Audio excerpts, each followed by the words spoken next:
ఏం చేసిండు మీరు? ఆయన ఒక్కరోజైనా సంగారెడ్డి జిల్లా పరిషత్ మీటింగ్ వచ్చిండా? ఒక్కరోజైనా మెదక్ జిల్లా పరిషత్ మీటింగ్ వచ్చిండా? దుబ్బాకకు ఒక ఆర్డీఓ ఆఫీస్ ఇచ్చిరా? పటాన్చెరుకు ఒక ఆర్డీఓ ఆఫీస్ ఇచ్చిరా? రామాయపేటకు ఒక ఆర్డీఓ ఆఫీస్ ఇచ్చిరా? ఏం చేసిరు మీరు?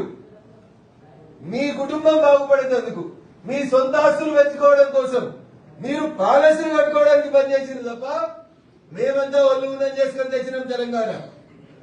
కాబట్టి కవిత గారు ఎవడో ఏదో రాసిస్తే జైరాబాద్ కు బుల్లెట్ ట్రైన్ రాకపోతే రఘునందన్ ఎందుకు మాట్లాడతలేడు? నేను జైరాబాద్ ఎంపీ కాదు, అయినా మెంబర్ ఆఫ్ పార్లమెంట్ గా నువ్వు తీసుకురా.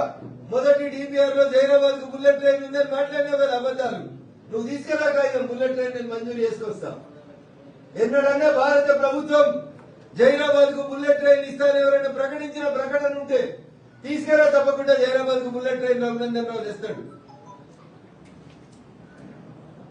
ఏది పడితే అది మాట్లాడి వ్యక్తుల వ్యక్తిత్వాన్ని హననం చేసేటువంటి కార్యక్రమం పెట్టి నోరున్నది కదా ఏది పడితే అది మాట్లాడదాం, ఇది మంచి పద్ధతి కాదు చెల్లె. అందుకని దయచేసి నీకు చిత్తశుద్ధి ఉంటే మీ పార్టీకి గెలిచి 10 ఏళ్లు ఎంపీ ఉన్నటువంటి ప్రభాకర్ రెడ్డి ఏం చేసిండో ఆయన అడుగు. ఓ మెట్రోని తీసుకురాలే పటాన్చెరు దాకా మియాపూర్ నుంచి మీరు, లింగంపల్లికి వెళ్ళి పటాన్చెరు దాకా ఎంఎంటీఎస్ ఎక్స్టెన్షన్ చేయలేదు మీరు. కొల్లూరు సర్వీస్ రోడ్ గద్దె దిగాల్సిన కాడ నువ్వు, మీ ఆయన, మీ బావలు, మీ అన్నలందరూ రియల్ ఎస్టేట్ చేసుకునే కొల్లూరు తెల్లాపూర్ కాడ కనీసం ఎగ్జిట్ కాడ 2 ఎకరాల భూమి సేకరించిన చేతగాలే 10 ఏళ్లలో టీఆర్ఎస్ వాళ్ళకి. నువ్వు నా గురించే మాట్లాడుతావు కవిత. అందుకని దయచేసి ఇప్పటికైనా చెప్తా ఉన్నా, మిగతా జిల్లాలలో ఏమన్నా మాట్లాడుకో. మీ బావతోటి కొట్లాడాలని కోరుకుంటే సిద్దిపేట వచ్చి కొట్లాడు, ఇంకేమన్నా చేసుకో.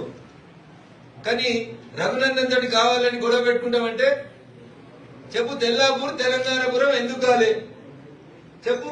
10 ఏళ్లు టీఆర్ఎస్ అధికారంలో ఉంది కదా, నువ్వే చెప్పినావు కదా తెల్లాపూర్కి వచ్చి తెల్లాపూర్ని తెలంగాణపురం చేస్తా అని. ఇంకా పేరు మార్చుడు చేతగాలే నీకు. మీ నాయన ముఖ్యమంత్రి ఉన్న 10 ఏళ్లలో నువ్వు వచ్చి ఉచిత విద్య, ఉచిత వైద్యం చదివి మరి కొడుకుని గవర్నమెంట్ స్కూళ్ళల్లో 10 ఏళ్లు మీ నాయన ముఖ్యమంత్రి ఉంటే ఒక్కరోజైనా మరి గవర్నమెంట్ స్కూల్ పోయినావా? ఒక్క స్కూల్ గురించి అయినా మాట్లాడినావా? పోనీ ఎన్నడైనా దవాఖానకు పోయినావా? నాయన ఉచిత విద్య, ఉచిత వైద్యం ఇద్దామని ఎన్నడైనా మాట్లాడినావా? ఇవాళ నీ అవసరం కోసం, నువ్వు పోటీ చేయాలన్న ఆలోచన కోసం, నువ్వు పార్టీ పెట్టినవని జర్నలిస్ట్ మిత్రులు అడిగితే ఊరంతా నేను లిక్కర్ రాలి అని తిడితే రఘునందన్ రావు చెప్పిండు ప్రజాస్వామ్య బద్దంగా, ఈ దేశంలో ఎవరికైనా పార్టీ పెట్టుకునే హక్కు ఉంది, కవిత కూడా పార్టీ పెట్టుకుంటారు, ఏమైతే అని చెప్పినావు. అరే ఇంత డెమోక్రసీని గౌరవించే నన్ను నువ్వు చేసి పడితే ఒక ఆయన ఉన్నాడు కదా, వరుతాడు కదా మీ ఎంపీ అంటుంది. మేము మాట్లాడితే మీకు గౌరవంలాగా వినబడుతుందా? మెదక్ జిల్లా ప్రజల కంఠశోష నీకు గౌరవంలాగా వినబడుతుందా కవిత? మాకు మోసం చేసుడు రాదు, మాకు మాయ మాటలు చెప్పుడు రాదు, మాకు నమ్మిన వాళ్ళని వంచడం అందుకంటే తెలియదు.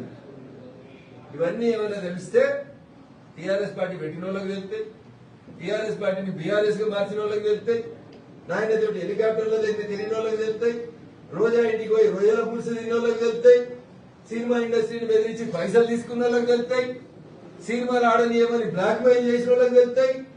మాకు ఇవేం తెలియలే అమాయకులు. మీరు ఏమంటే ప్రజలకు సేవ చేసేది తెలుసు, ఈ దేశం కోసం పనిచేయడం తెలుసు, నమ్మిన సిద్ధాంతం కోసం గీత గీసి నిలబడడం తెలుసు. మీలాగా లాలుచి రాజకీయాలు, కుమ్ముక్కు రాజకీయాలు ఏది పడితే అది ఉడతాడు కదా రఘునందన్ రావు.